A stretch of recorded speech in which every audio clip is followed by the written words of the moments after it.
Cody V says Phase 8 BiS list video when? Well, Cody, you asked for it, so I'm gonna make it. If you didn't know, Phase 8 of Season of Discovery is out now, and this Thursday we get the brand new, highly anticipated Scarlet Enclave raid. On top of that, we get a brand new legendary weapon, the Corrupted Ashbringer. This is so exciting. There's a new zone and there's a bunch of new profession recipes and much, much more.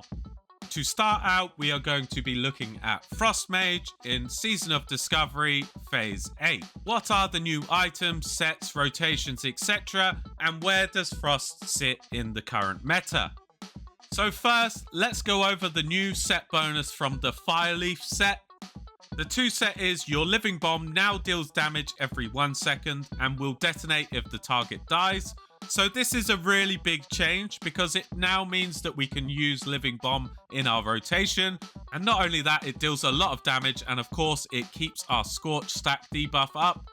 In addition, the effect of Glaciite from the rune of Ice Lance now stacks up to 8 times, and Spellfrost Bolt grants 2 stacks each time it hits. So that's a huge change for Frost as well, and that's probably going to shift Frost back into the top spec. For the 4 set, we have Casting Deep Freeze increases the remaining duration of your Icy Veins by 8 seconds. Now, this is an interesting change because although Deep Freeze was worth casting, sometimes not everyone casted it all the time, and some people decided not to take the rune altogether.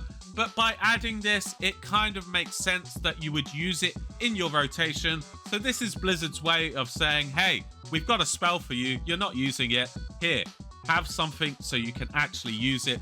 So they haven't buffed the actual damage of Deep Freeze, but this is a really nice change because we can use Icy Veins for a little bit longer. We also have Casting Pyroblast cancels 1 stack of the effect from your Bellfire Bolt, which is actually insane. So now we can use Bellfire Bolt a lot more because using your Hot Streak procs will remove one of the Bellfires. And then we have the 6th set, which reduces the cooldown of your Frozen Orb spell by 20 seconds, which in itself is pretty huge. Each time Glaciite is consumed, the cooldown of your Deep Freeze is reduced by 1 second per stack consumed. So that is actually pretty huge because as we know now, Deep Freeze increases the duration of Icy Veins. So each time Glaciite is consumed, we reduce the cooldown of Deep Freeze, meaning we can have Icy Veins for even longer. So it'll be really fun to play that. Increases the chance for Arcane Blast to trigger Missile Barrage by 10% and for Fireball and Frostbolt to trigger Missile Barrage by 5%. To be honest, I'm not 100% sure why this is in there. I suppose for the very few people that use Arcane as a DPS spec rather than a healing spec, but I kind of look at it as a healing spec. Arcane DPS doesn't do much damage, so surely if you were Arcane, you would take the healing set, but this is in there anyway. And then finally, reduces the cooldown on Fire Blast by 5 seconds, and Fire Blast now refreshes the duration of your Living Bomb on the target. So this is actually huge because we Fire Blast on cooldown, in which we'll keep the Living Bomb on the target, so therefore Living Bomb will never actually expire, and you still get the detonation effect when somebody dies. Now you have to remember, in the last phase we were buffed really high, so our DPS was really high, so when we see the numbers it might feel bad, but actually I would say that this set and these changes are actually huge for Mage, and it's better than the last phase, although the numbers won't show that. Okay, so first we're going to look at a Frost build. I think Frost is going to perform the highest in this phase, unless they make some further changes to Fire. Fire is not in the best place right now, but Frost is looking pretty decent. So firstly, going over the talents, we will be using a Spell Frost build. So we'll be taking these Frost talents here up to Winter's Chill. Then we will go into the Arcane tree using improved Arcane Missiles, which of course reduces interruption on the Spellfrost Bolt, which is why we take that one. We take Arcane Focus for the hit, and then we go down to Arcane Meditation and Presence of Mind. Having Presence of Mind is really good to use, and this looks like a really fun build to play. So we will be using the new Fireleaf set, which is really good, and we'll be taking Deep Freeze on the head. We then use the ZG neck. This is mostly because when you equip it, it reduces the cooldown of your Frozen Orb by 10 seconds. Now, of course, with the new Fireleaf 6 set, these do stack, so it's a total decrease of 30 seconds, so it's really good to have. For the shoulder, we'll be using Doan's Mantle, which gives you a nice bit of haste, which is really good with the new trinket, which I'll get to in a moment. For the shoulder rune, we'll be using the Soul of the Cryomancer, of course, which increases the damage done by your Spell Frostbolt by 65%. This is the first time in a very long time we're actually dropping the ZG set. Now, Pre-BiS will still have the ZG set, but this is really good that we can just use the neck and not have to use the ZG set. Finally, we can put those items into the bank. For the cloak, it's the Cloak of the Necropullus. Hopefully you've got this already. It increases your cast speed, which is really good. And we will, of course, take Frozen Orb. For the chest, it is the set chest with Fingers of Frost. The bracers, we use the set bracers with Molten Armor. Now, the staff, we do have the ATS here because it is better in a group. It is still BiS. And of course, if you have one, it's nice to say that you should use it. But there are some really strong weapons coming in Phase 8. So if you don't have this, it's not the end of the world. You can use the new Rod of Illusion or some of the other weapons, which are fantastic.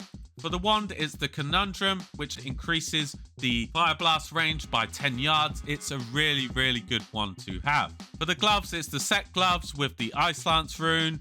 For the belt, it's the set belt with the Spellfrost rune. For the legs, we have the nice Kilt of the Scarlet Arcanist. It has the spell casting speed. It's very good, and you'll notice these items are sanctified as well, so you can probably take them into Nax and still be OP.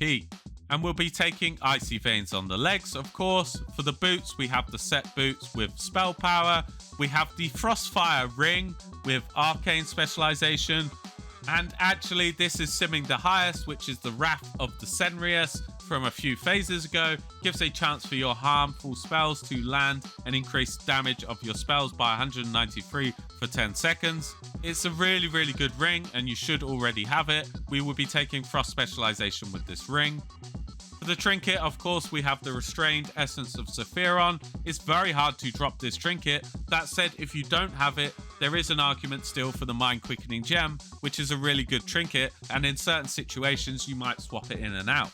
Then finally, we have this absolutely amazing trinket, which to be honest makes all of the difference. It's the Infusion of Souls. It increases your casting speed by 4%, increases damage by 26%, but most importantly, the global cooldown caused by your non-weapon based damaging spells can be reduced by spell haste up to 0.5 seconds reduction.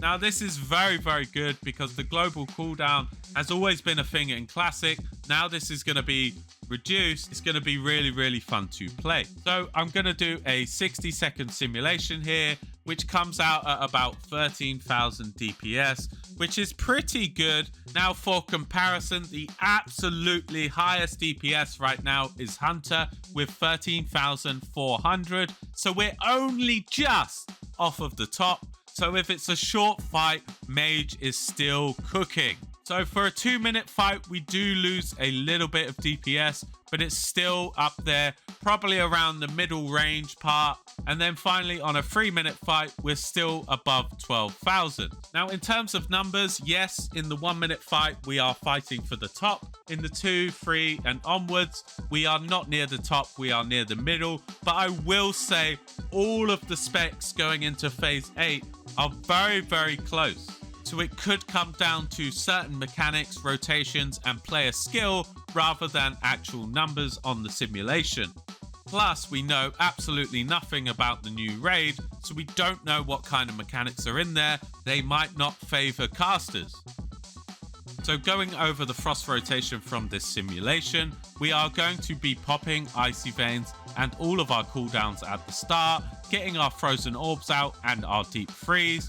We will use the Presence of Mind and Spellfrost Bolt, and it will have some travel time. Then what we'll be doing is managing our Ice Lance depending on our Glaciite stacks. So you can see here, within 4 seconds, we've already got an Ice Lance with 8 Glaciite stacks. So we send this one out. Then the Spell Frost Bolt lands. Then we start casting our Spell Frost Bolts, and we'll be using our Ice Lances depending on our Glaciite stacks.